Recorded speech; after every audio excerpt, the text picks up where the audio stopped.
그긋득 강좌 140번째 시간을 시작하겠습니다. 제 140강의 제목은 아담은 생명이 아니다입니다. 우리말 개역 개정 성경을 보면 창세기 2장 7절에 하나님이 흙으로 사람을 지으시고, 이때 지으시고는 천지를 창조할 때 쓰였던 바라라는 단어가 아니라 야짜라는 단어입니다. 말 그대로 무에서 유가 창조된 게 아니라 흙으로 지으셨다, 이런 뜻입니다. 그래서 이거는 지으셨다로 번역을 잘 했어요. 근데 이렇게 흙으로 사람을 지으시고 그 코에 생기를 불어넣으시니 사람이 생명이 된지라, 이렇게 나오죠. 이 생명이라고 표현된 것이 사실은 오역입니다. 잘못된 번역입니다. 이 단어가 네페시와 하이가 합쳐진 말입니다. 네페시는 1차적으로 목숨, 이렇게 볼 수 있습니다. 그리고 하이는 살아있는인데, 그러니까 살아있는 목숨이 되었다. 결국 생명체가 되었다. 이런 뜻입니다. 어디서 알 수 있냐면 이 네페시 하야가 창조기사에 여러 번 나옵니다. 창세기 1장 20절에 물들은 생물을 번성하게 하라. 21절에 모든 생물을 그 종류대로 창조하셨다. 24절에도 땅은 생물을 그 종류대로 내되, 그 외에도 28절, 또 창세기 2장 19절, 6장 19절, 그 뒤로도 계속 이 네페시 하야는 생물, 생명체, 이런 뜻으로 사용되었습니다. 그런데 개역 개정 성경이 이 부분만 다른 짐승들과 뭔가 독특하게 다르게 하고 싶어서 그랬는지 생령이라고 번역을 한 거예요. 아마 이게 킹제임스 버전을 좀 따라한 것 같은데, 킹제임스 버전에는 리빙 소울이라고 나오거든요. 킹제임스 버전은 좋은 번역입니다. 미국 사람들이 가장 사랑하는 번역인데, 유독 이것만 킹제임스 버전이 고집스럽게 리빙 소울이라고 번역을 했어요. 다른 영어 성경들은 그렇게 번역한 책이 없습니다. 거의 다 리빙 빙, 리빙 크리처, 이렇게 생물이라는 의미로 번역을 했어요.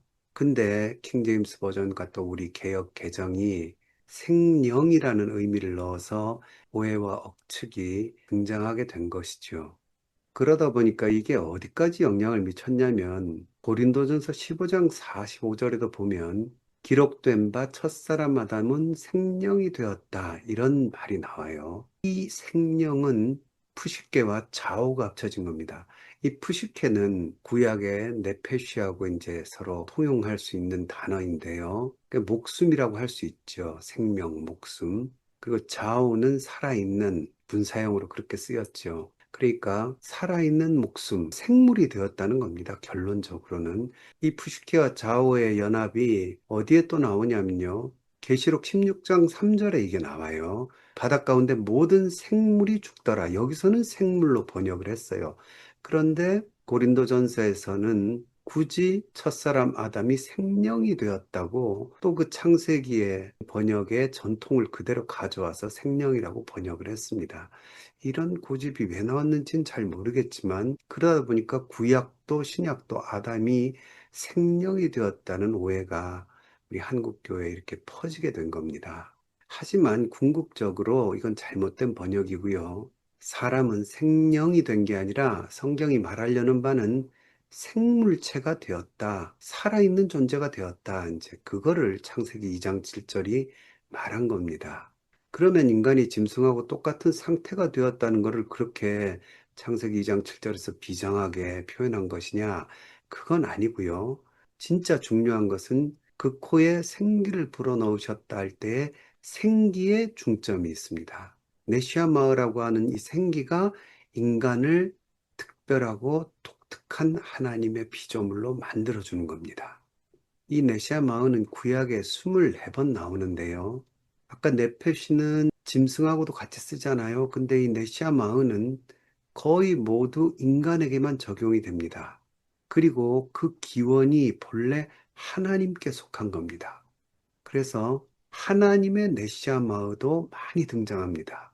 욥기 4장 9절에 하나님의 입김, 욥기 37장 10절에 하나님의 입기운, 이사야 30장 33절에는 여호와의 호흡, 이렇게 번역이 되죠.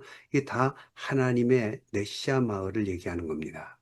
그러니까 창세기 2장 7절은 하나님의 이 호흡, 하나님의 네시아마흐가 인간에게 들어와서 인간을 특별하게 만드시는 장면이지요. 인간이 특별한 존재인 것은 생명이라는 번역에서 찾는 게 아니라 이 하나님이 불어넣으신 네시아마흐, 생기에 있다는 것을 우리가 기억을 해야 됩니다.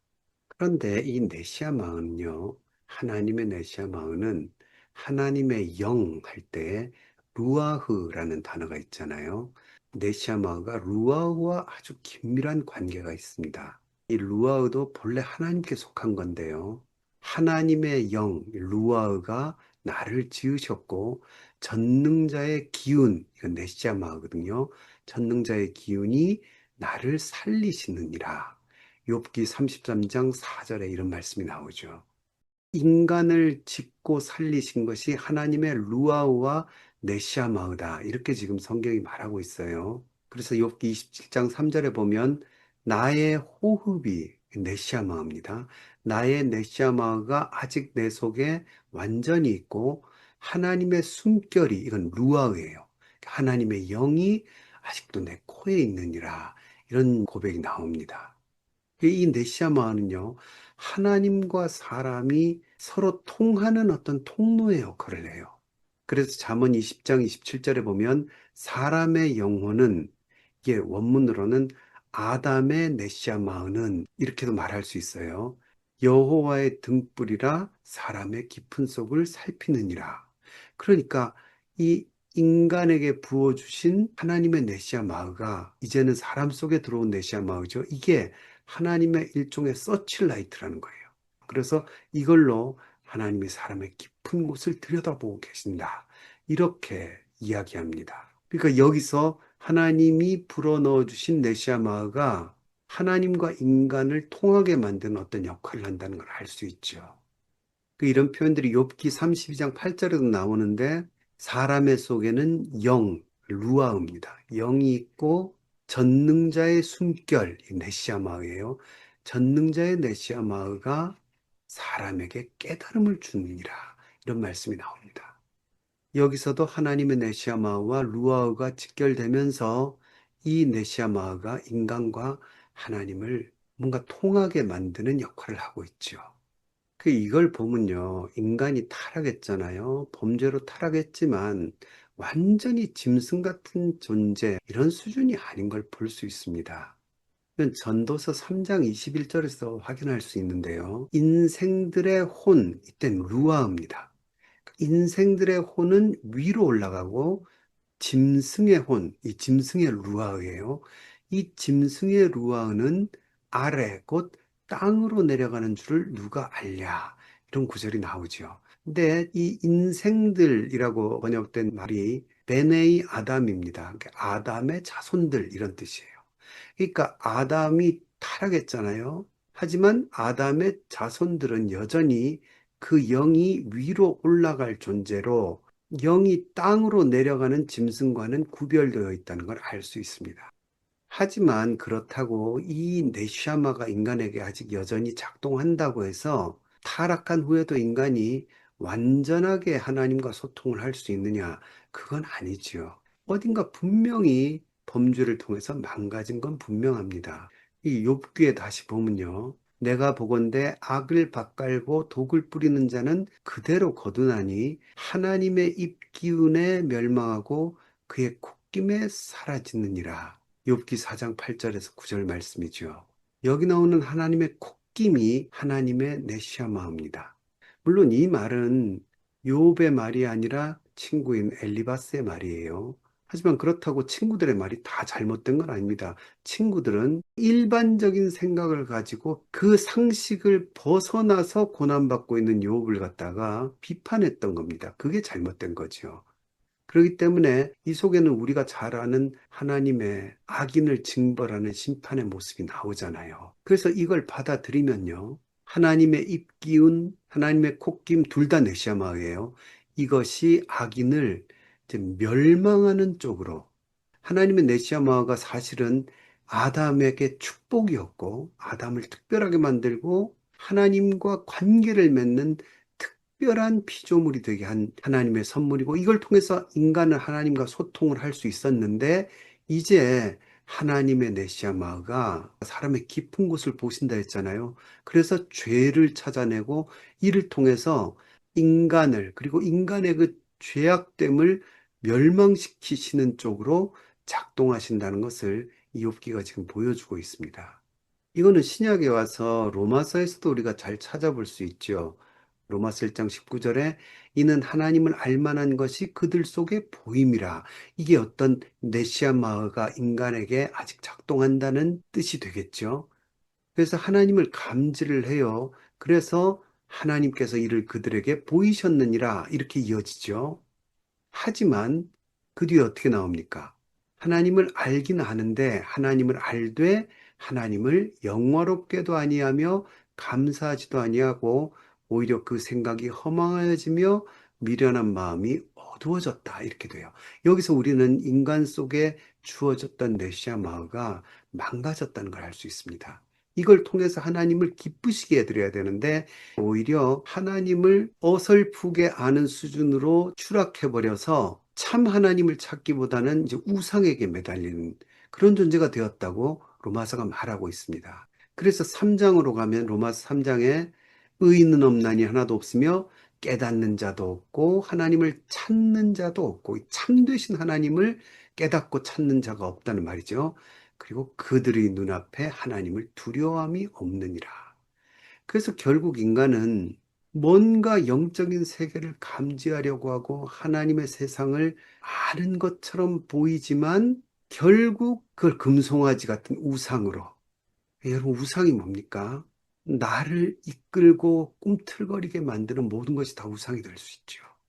나를 끌어당기는 모든 것들, 인간으로서는 하나님이어야 되는데 하나님이 아닌 다른 내 욕심과 관련된 육체적인 것과 관련된 그런 것들이 하나님의 자리에 이제는 올라와 버리는 그런 수준으로 인간의 네시아마가 타락해버린 거죠.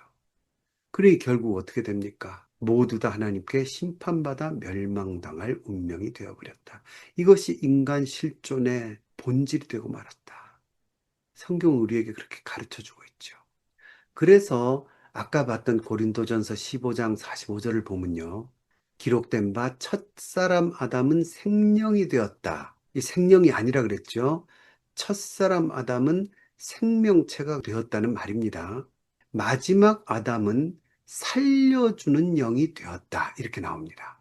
근데 아까 이 생령이라고 번역한 그 생물체라는 이 말이 푸시케와 자우가 합쳐진 형태라 그랬잖아요. 이 푸시케를 의미해요. 목숨을 가진 존재를 의미하는 거예요. 이걸 조금 확장하면 그러니까 정신이 살아있는 어떤 산 존재를 얘기한다. 뭐 이렇게도 말할 수 있겠지만 자칫 다른 곳으로 빠지기 쉬우니까 일단 생명을 가진 존재가 되었다. 그런데 마지막 아담은 예수님이시죠. 어떤 존재가 되었습니까? 살려주는 영이 되었나니 이렇게 나오잖아요. 여기서 생명이란 번역이 잘못된 게 확실히 드러납니다. 생명도 영이잖아요. 근데 이건 푸시케예요. 목숨을 가진 존재라는 의미인데 여기 나오는 살려주는 영의 영은요 전혀 다릅니다. 푸뉴마입니다. 푸뉴마. 푸시케를 가진 인간은 결국 죽을 존재예요. 멸망할 존재지요. 그런데 그 존재를 다시 살리시는 푸뉴마가 나타나셨다 이거예요. 이거는 그 다음 절에서 확실하게 증명이 됩니다. 그 다음 절에 그러나 먼저는 이가 첫사람 아담이죠. 아담은 신령한 사람이 아니요 이렇게 나옵니다. 이 신령하다는 말이 푸뉴마티코스입니다. 그래서 우 푸뉴마티코스예요. 우가 아니라는 거거든요. not이에요. 그러니까 not spiritual한 존재라는 거예요. 신령한 존재가 아니기 때문에 어떻습니까? 물질적인 존재지요. 그래서 뭐라고 나오냐면 육의 사람이요 이렇게 이어지죠. 그러니까 첫사람 아담은 결국 타락해서 신령한 존재에 이를 수가 없는 하나님의 영역이죠. 거기에 이를 수 없는 육에 그냥 속한 물질계에 속한 존재가 되고 말았다. 하지만 그 다음에 마지막 아담인 예수님은 신령한 사람이니라 이렇게 이어지죠. 우프뉴마티코스한 육에 속한 사람은 다 죽을 수밖에 없는 존재라는 뜻이죠. 그런데 이 인간의 죽은 영을 새롭게 살려서 신령하게 만드시는 살리시는 영, 우 푸뉴마티코스에서 우를 빼주실 분이 예수님이시라는 뜻이죠. 여러분, 푸뉴마티코스한 사람, 신령한 사람이란 건 뭡니까? 성령으로 거듭난 자, 성령의 자녀, 성령의 사람을 얘기하는 거죠. 그 성령이 처음 하나님이 만들었을 때 그 특별한 네슈아마를 가진 존재로 다시 회복시켜 주실 수 있는 거죠. 하나님과의 특별한 관계를 회복하여서 이젠 더 나아가 하나님의 자녀라 일컬음을 받는 수준으로 되게 해 주실 분, 하나님의 자녀로 다시 입양해 주실 분, 그분이 마지막 아담, 곧 살리시는 푸뉴마 되신 예수님이고, 그분을 통해서 성령의 사람으로 거듭날 수 있다는 말이죠. 이런 성령의 역사가 오직 누구를 통해 가능합니까? 인간을 구원하는 성령의 역사, 오직 예수님을 통해서 가능하죠. 그래서 성령은 독특한 특징을 가지신 분입니다. 이게 이제 요한복음에 잘 나타나죠. 요한복음은 성령을 이렇게 설명해요. 요한복음 14장 26절에 보혜사 곧 아버지께서 내 이름으로 보내실 성령 그가 너희에게 모든 것을 가르치시고 내가 너희에게 말한 모든 것을 생각나게 하리라. 이 예수님에 대해서 가르치시는 분이 성령이라는 거예요. 요한복음 15장 26절에도 내가 아버지께로부터 너희에게 보낼 보혜사 곧 아버지께로부터 나오시는 진리의 성령이 오실 때에 그가 나를 증언하실 것이라. 요한복음 16장 13절에도 그러나 진리의 성령이 오시면 그가 너희를 모든 진리 가운데로 인도하시리니 그가 내 영광을 나타내리니 내 것을 가지고 너희에게 알리시겠습니다.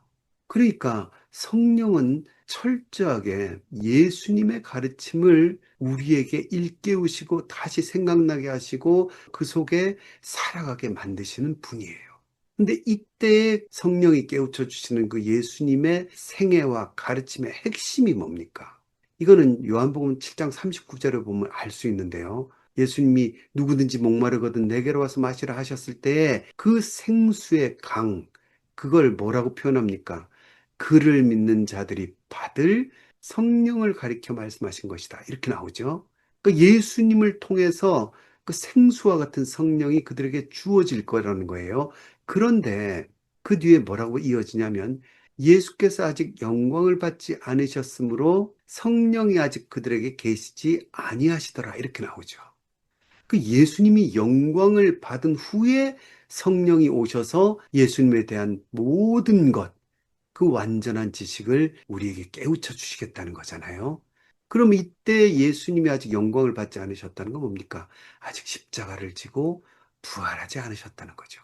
그러다 보니까 이 성령의 가르침의 핵심이 뭘 통해서 완성된다는 겁니까?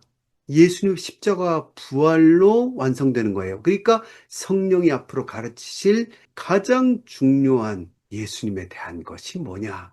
예수님이 우리 위에 십자가를 지시고 부활하셨다는 복음의 핵심이죠. 그래서 결국 성령은 우리에게 복음을 일깨워 주시는 분이에요. 예수님이 얼마나 큰 사랑으로 우리 위해 죽으셨고 우리를 위해 다시 사망을 이기시고 부활하셨는지를 우리 삶 속에서 날마다 깨우쳐 주시는 분, 그분이 바로 성령님이시라는 겁니다. 그리고 인간은 오직 이 유일한 길을 통해서만 구원을 얻을 수 있죠. 그래서 요한복음에 부활하신 후에 예수님 사건에서 아주 중요한 장면이 나오죠. 요한복음 20장 22절에 이 말씀을 하시고 그들을 향하사 숨을 내쉬며 이르시되 성령을 받으라. 예수님 모든 영광을 다 이루시고 십자가에서 부활하신 후에 그 모든 것을 이제 가르치시고 깨우치실 성령을 수여하시는 겁니다. 숨을 내쉬며 이르셨다 이렇게 나오잖아요. 예수님께서 마침내 창세기에서 인간을 처음 창조하실 때 하나님의 그 행위, 그러나 인간이 타락함으로 하나님의 특별한 네시아마가 동반된 생명을 잃어버렸잖아요. 근데 그걸 드디어 살리시는 영 되시는 예수님이 성령을 수여하심으로써 인간을 재창조하시는 거죠. 그래서 성령을 통하여 예수 그리스도의 십자가와 부활 사건을 깨닫고 그 속에 담긴 예수님의 어마어마한 사랑을 깨닫고 감격하여 주님의 길을 걸어가는 그 사람, 성령으로 거듭나서 성령의 가르침 속에서 살아가는 사람, 그게 누굽니까, 여러분? 이 말씀을 듣고 계신 여러분인 줄로 믿습니다. 저도 마찬가지고요. 우리가 이 복음 안에서 복음을 소중히 여기고 감사하며 살아가면 그게 성령과 동행하는 삶이죠. 성령이 어디 계시냐? 성령 받으면 내 손에서 불이 나와야 되는데 그게 아니죠. 성령의 음성을 우리는 항상 듣고 있죠. 예수께서 날 위해 지신 십자가, 주 달려 죽은 그 십자가, 그걸 생각하면서 세상의 모든 욕심을 헛된 줄 알고 내려놓고 주님 가신 길을 걸어가야지 하고 결심하고, 그게 다 성령의 음성을 듣는 거죠. 그럼 우리 날마다 성령의 음성을 듣고 있는 거죠. 이게 성령으로 거듭났다는 증거입니다. 그리고 그 성령을 우리에게 수여하신 예수님은 우리를 재창조하신 하나님이 되신 거죠. 그분이 허락하신 성령의 가르침을 따라 예수님의 십자가의 길을 걷다 보면 결국 우리에게는 잃어버린 에덴, 그보다 훨씬 더 좋은 천국, 그 천국이 주어져서 참된 낙원에서 우리 주 예수 그리스도와 영원히 거하는 날이 올 줄로 믿습니다. 오늘은 여기까지 하겠습니다.